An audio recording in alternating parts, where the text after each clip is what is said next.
YIRIWA Ladji bagaw ani nyakuma amunu be kana jeni mugati na foli bawbe ka fo o bismillah YIRIWA kene ka bi awla raste jeune chester lendo ma no shifina kai no kuma da yere ma aka sega doni nyafanyi aka barata ka bulula ani aka chester kon nawla ni balma ke ini nyakuma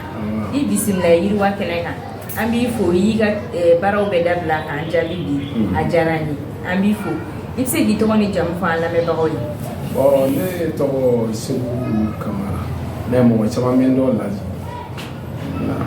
iga entreprise to ko jumeni bon ne be ka bara be ni tasa fere de ma donc na yoro do ni suba na ni tasa da mane am se ga fo aka tasa ni be bo yoro jumeni bon na tasa ni be bo yoro flat la précisément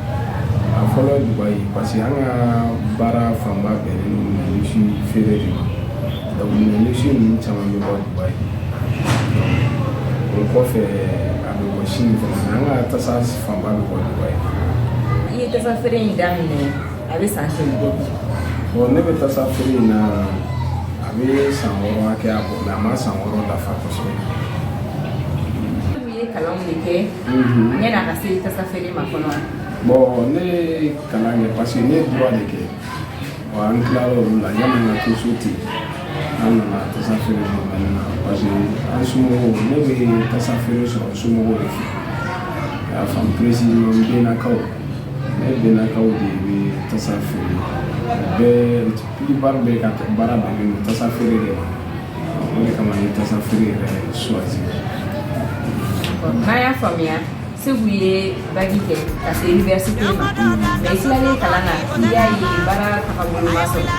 komi ibena ka ufe na ça fait les ko nyeli bisi yere mati ibe tay bolo do ça fait les yoro famille wal ma yegala dum be so de bi bara ndam na ko na sebi mo ne ga gela fambare mo se ga ni shuma ma ko na ni mangi fon fanga parti na bara nya do bi na me o be famati na ba o le bara ngile afamba donc ni ata kala je gele mun ba ko mina un dalini mina story la fo na sa sedima gele abata o yorona gele ba bu yorona gele bu yorona we dédouanement yoroi o dédoualement si ça bi fait transitaire ni ab dépend et transitaire ni fait et compétence là parce que dédouanement ta ani dédouanement ti li katia abe transitaire ni doit être une transitaire mana no fama chuma na sira ga compétence de ka familiara wal ma ni bare dam ne kana se bima iye na fa juma ngi sala bon iye na fa chaman so baraina ali ka da ndoni ma kele meka bara ke fene meka na falan chaman boala bo mo fene bi mbolo fene we ka bara nya do na bara ko na ro ya na fa donc iga kuma ko na ba yira ka fo mo bi bolo ni mo be bara la ka bara nya yirula fene kana sigiti ida de me do mo be ka mo ko jula bo lu mancha ko so parce que me ro na si sa mo woro de mo bara na bo we ka bara do fene vous êtes entrepreneuriat na fa juma ni fa nyina bon na fa mbe na fa kacha bon flane ga min fo ali bi mesi bode ka ali ka da ibe barala ibe ka ire iga besoin chaman ke ire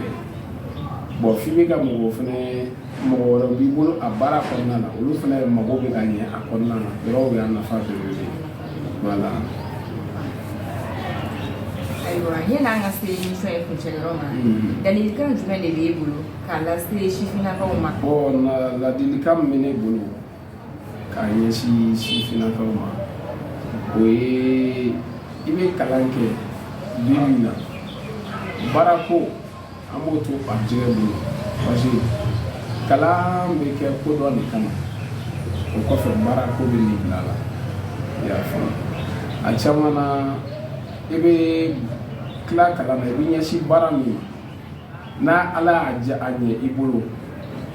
a chamana ere ibe continue la mais ni isigmen turati fi kala mi hibo baraso bon o ma nɔgɔn dɔɔni o tɛ ne hakili na ye ni tilala kalan na I yɛrɛ b'a lajɛ I bɛ se ka min kɛ ka nafa sɔrɔ a la I bɛ ɲɛsin o ma kɔfɛ a bɛ se ka kɛ I ye kalan min fana kɛ n'o baara nana donc n'o diyara I bɛ taa o la o ye ne hakili na ye. O diyara n ye espérons que tulo kunna diya bɛn nin yɔrɔ in ma sisan ne n'an ka émission kuncɛ kumakan laban jumɛn de b'e bolo émission in kɔnɔna la. Kumakan laban min bɛ ne bolo n bɛ fɔlɔ ka aw yɛrɛ fo aw minnu ye Yiriwa TV baarakɛlaw ye ka da ka a caman na hali ka da ninnu ma mɔgɔ caman bɛ hakilina caman sɔrɔ hakilina ɲuman sɔrɔ u bɛ bilasiraliw sɔrɔ a grâce aw yɛrɛ ka cɛsiri o kɔfɛ n bɛ n baarakɛɲɔgɔnw fo n b'u fo kosɛbɛ minnu bɛ baara la n bolo bon n bɛ n ka client fidèles fana fo parce que n'i y'a mɛn commerçant I ka client minnu b'i sɛgɛrɛ ka taa sanni k'i bolo donc olu kan ka fo kosɛbɛ olu de bɛ fanga d'i ma donc n b'olu fana fo kosɛbɛ ani n baarakɛɲɔgɔn bɛɛ lajɛlen bon n bɛ jeunes fana bila sira toujours u kana sɔn sigili ma sigili de man ɲi I bɛ fɛn o fɛn kɛ a caya fara a dɔgɔya kan tant que I b'a kɛ I bɛ nɔ bɔ a la o de bɛ se k'i nafa fɛnɛ awɔ ne ka ladilikan ye o ne ka kuma laban ye. Diyara n ye. Émission sera kuncɛ yɔrɔ ma an b'i yɛrɛ fo Sekou Camara I ka occupation bɛɛ bila ka na an ka wele jaabi a diyara n ye. Mɔgɔ min kun b'an bolokɔrɔ bi Yiriwa kɛnɛ jamukan kan o ye an balimakɛ Sekou Camara ye n'ale sigiyɔrɔ bɛnnen don suguba kɔnɔna ma n'a ka bitiki tɔgɔ ye tasa daduma tasa minnu bɛ na ka bɔ kɔ kan kɔɲɔtigiw mɔgɔ bɛ minɛ luxueux la aw bɛɛ bɛ se ka o ɲɛsin yɔrɔ kelen n'o ye tasa daduma ye Sekou Camara ka yɔrɔ la mɔgɔ minnu wɛrɛ bɛ fɛ k'u sen don an ka jamukan in na a bɛ se k'an wele nɛgɛjuru sira la n'o ye 66 17 81 99 an bɛ foli bila Bakari Sanogo ma yan fo Faransi ka Ibrahima Konate fo ani Ibrahima Tobila olu y'an dɛmɛbaga jɔnjɔn an b'a fɔ ɲɛna aw k'an bɛn Yiriwa TV tago wɛrɛ kan n'Ala ma basi foyi k'an na merci.